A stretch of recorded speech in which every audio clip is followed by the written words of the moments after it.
I visibly saw for myself the obsession. It reminded me of Fatal Attraction, actually. It was an obsession. A Treasure Coast woman pushing for a new law to keep families safe from sexual predators. Good evening, I'm Kelly Dunn. And I'm Jim Sackett. Thank you for joining us. While lawmakers have a full plate during the 60-day legislative session that started today, there's one bill of particular interest for a Port St. Lucie woman. Covering St. Lucie County with the largest news team on the Treasure Coast, News Channel 5's John Shainman explains why.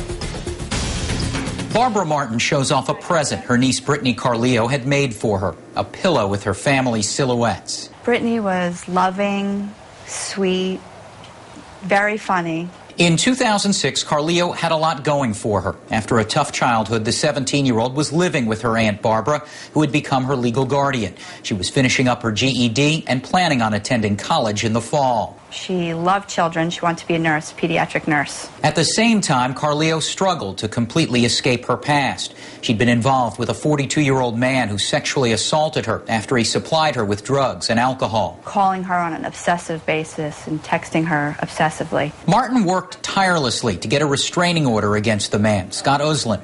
Uslan was finally arrested for making harassing phone calls, but he bailed out the next day and a few days later shot and killed Brittany at the smoothie shop where she was working. Uslan then shot himself. I was sick. My heart was broken. I loved her like my own. Martin approached State Representative Gail Harrell to craft a new bill that would require sexual offenders to be held for up to 24 hours and appear before a judge to determine if they're too dangerous to be released. I felt like the system let her down.